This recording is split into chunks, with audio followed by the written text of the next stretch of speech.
Hai teman-teman, hari ini saya bakalan lanjutin baca buku Sebuah Seni Bersikap Bodo Amat, halaman 40 dan seterusnya. Sebelum video ini dimulai, kalian bisa klik tombol subscribe dan juga tombol notifikasinya biar nggak kelewat untuk video-video selanjutnya. Oke, langsung aja kita mulai. Banyak orang diajari untuk menekan emosi mereka demi berbagai alasan pribadi, sosial, atau budaya, terutama emosi negatif. Sedihnya, menyangkal emosi negatif berarti menolak mekanisme umpan balik yang membantu seseorang untuk menyelesaikan masalah. Sebagai hasilnya, banyak individu yang tertekan ini berjuang menghadapi masalah mereka sepanjang hidup. Dan jika mereka tidak bisa memecahkan masalah, mereka tidak bisa bahagia. Ingat, ada alasan di balik rasa sakit. Namun, ada orang-orang yang mengenali emosi secara berlebihan. Semua hal dibenarkan hanya berdasar pada apa yang mereka rasakan. Oh, saya mematahkan kaca depan mobilmu, itu karena saya sungguh marah. Saya tidak bisa menahannya.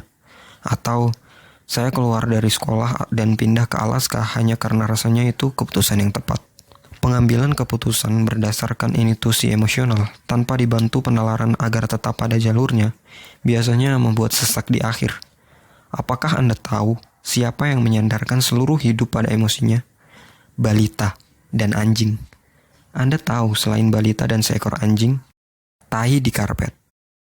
Obsesi dan perhatian yang berlebih terhadap emosi akan menggagalkan kita karena alasan sederhana, yaitu bahwa emosi tidak kekal. Apapun yang membuat kita bahagia hari ini tidak akan membuat kita bahagia lagi esok, karena biologi kita selalu membutuhkan sesuatu yang lebih. Fiksasi terhadap kebahagiaan secara niscaya akan meminta kita untuk tiada habisnya mengejar sesuatu yang lain. Rumah baru, hubungan baru, tambah momongan, kenaikan gaji.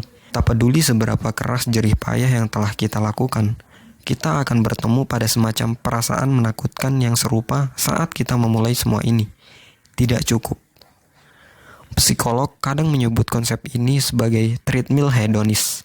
Idenya adalah bahwa kita selalu bekerja keras untuk mengubah situasi hidup kita. Namun sebenarnya kita tidak pernah merasa sangat berbeda. Inilah mengapa masalah kita selalu berulang dan tidak dapat dihindari. Orang yang Anda nikahi adalah orang yang dengannya Anda beradu mulut.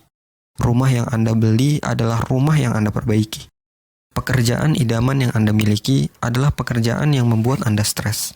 Setiap hal didapat melalui suatu pengorbanan. Apapun yang membuat kita merasa nyaman, tak dapat disangkal, juga akan membuat kita merasa buruk. Apa yang kita dapatkan adalah apa yang kita lepaskan. Apa yang menciptakan pengalaman positif kita akan menentukan pengalaman negatif kita. Ini adalah pil pahit yang sulit ditelan. Kita menyukai ide bahwa ada beberapa kebahagiaan yang pada akhirnya dapat dicapai. Kita menyukai ide bahwa kita dapat meringankan semua penderitaan kita secara permanen. Kita menyukai ide bahwa kita dapat merasa penuh dan puas dengan hidup kita selamanya. Tapi, kita tidak mampu. Pilih medan juang Anda. Jika saya bertanya kepada Anda, apa yang ingin Anda raih dalam kehidupan ini? Dan bila jawaban Anda kira-kira bakalan begini, saya ingin bahagia dan memiliki sebuah keluarga dan pekerjaan yang saya suka. Tanggapan Anda tersebut sangat lazim dan sepertinya tiada artinya sama sekali. Setiap orang menikmati apa yang mengenakan. Setiap orang ingin hidup dengan riang gembira, senang dan mudah, jatuh cinta dan merasakan seks hubungan yang luar biasa. Terlihat sempurna dan berduit, populer, dihormati dan dikagumi, dan jadi jagoan di lantai dansa, yang membuat kerumunan orang akan terbelah seperti laut merah ketika Anda berjalan santai memasuki ruangan. Setiap orang menginginkannya, mudah untuk menginginkannya. Sebuah pertanyaan yang lebih menarik. Sebuah pertanyaan yang tidak pernah disadari sebagian besar orang adalah, rasa sakit apa yang Anda inginkan dalam hidup Anda? Apa yang membuat Anda rela berjuang? Karena itu tampak seperti faktor yang sangat menentukan menjadi apa hidup kita nantinya. Sebagai contoh, sebagian besar orang ingin mendapatkan posisi puncak di perusahaan dan mendapatkan banyak uang. Namun, tidak banyak orang yang bersedia menderita selama 60 jam minggu kerja. Perjalanan pergi pulang kantor yang jauh, berkas kerja yang memuakkan, dan menghadapi hierarki perusahaan yang sewenang-wenang demi melarikan diri dari neraka kubikel yang tidak berujung. Hampir semua orang menginginkan seks yang memuaskan dan hubungan yang luar biasa. Namun tidak setiap orang mau menjalani percakapan yang alot, keheningan yang menyiksa, perasaan yang tersakiti, dan psikodrama emosional untuk sampai ke sana. Jadi mereka pikir lebih baik diam saja. Mereka memilih diam, dan selama bertahun-tahun gusar oleh angan-angan sendiri. Seandainya saja, hingga angan-angan itu menjelma dari seandainya saja menjadi terus sekarang apa lagi? Sampai ketika akhirnya para pengacara sudah pulang dan cek tunjangan perceraian Anda dalam surat. Pertanyaan itu menjadi, untuk apa ini semua? Jika bukan demi memenuhi standar dan harapan mediokre mereka yang dibuat 20 tahun sebelumnya, lalu untuk apa? Karena kebahagiaan membutuhkan perjuangan. Kebahagiaan tumbuh dari masalah. Kegembiraan tidak keluar dari tanah seperti bunga aster dan pelangi. Kepenuhan dan makna hidup yang nyata. Serius, berumur panjang harus diraih dengan cara memilih dan mengelola medan juang kita sendiri. Entah Anda menderita karena rasa cemas dan kesepian, atau gangguan kompulsif obsesif, atau akibat seorang bos brengsek yang menghancurkan separuh jam kerja Anda setiap hari.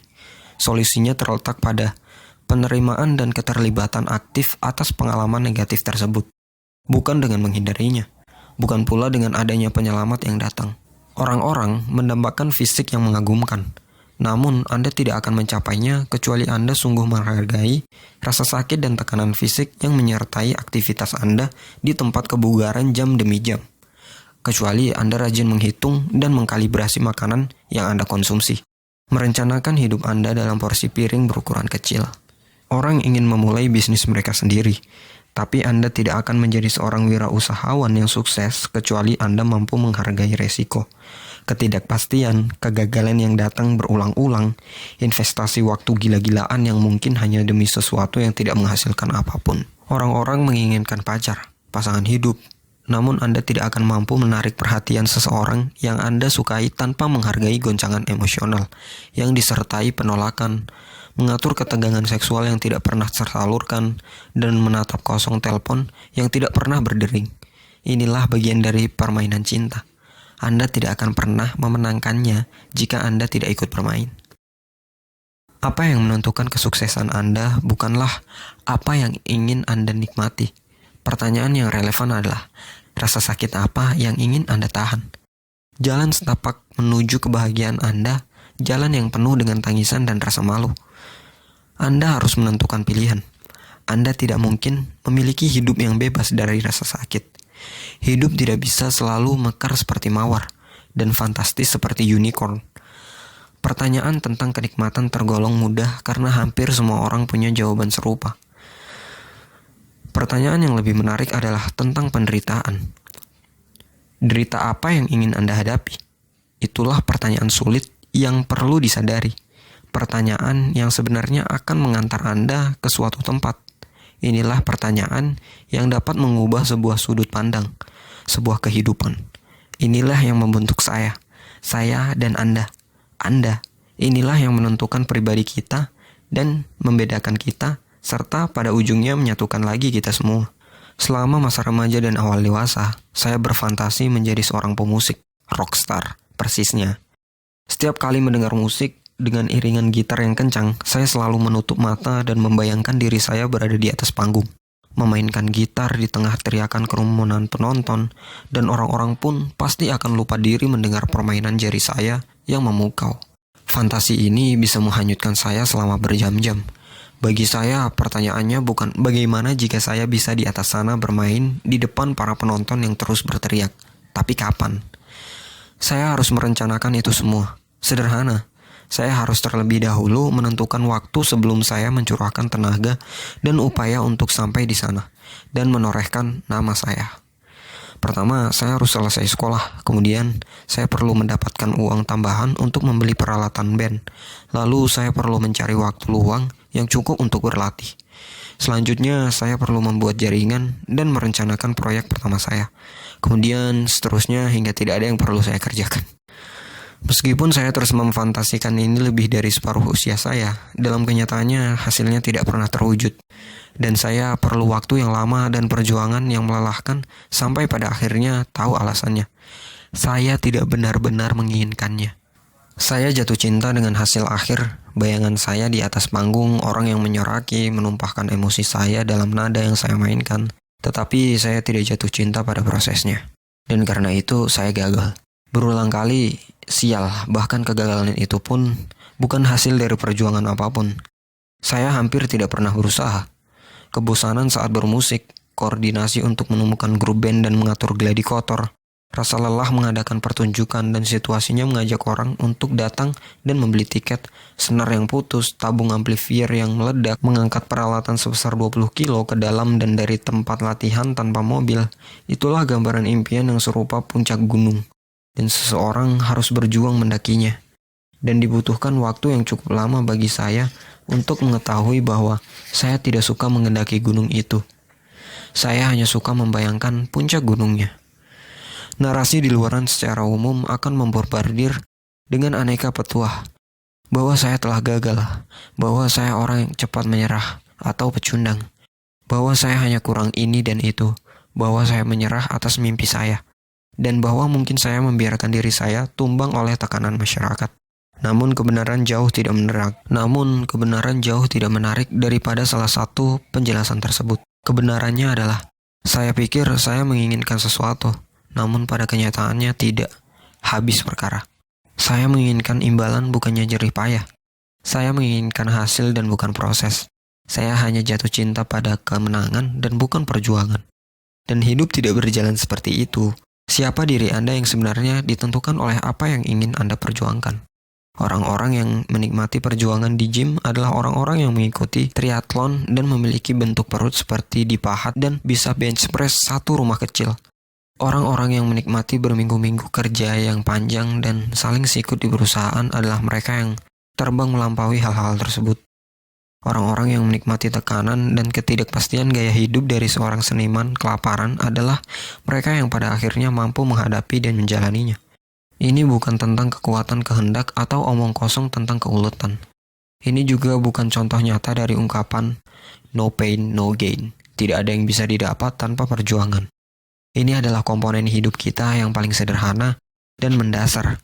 Perjuangan kita menentukan kesuksesan kita. Permasalahan-permasalahan kita melahirkan kebahagiaan kita.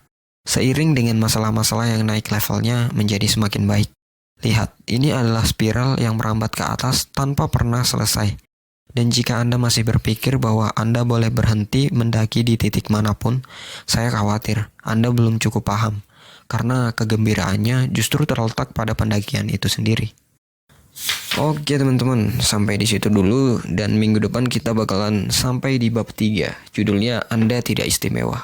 Ini bakalan jadi bab yang betul-betul asik dan fakta yang bikin kalian terbuka pikirannya bahwa Anda tidak istimewa. Dan juga jangan lupa pencet tombol like dan subscribe untuk dengar audio-audio selanjutnya. Oke.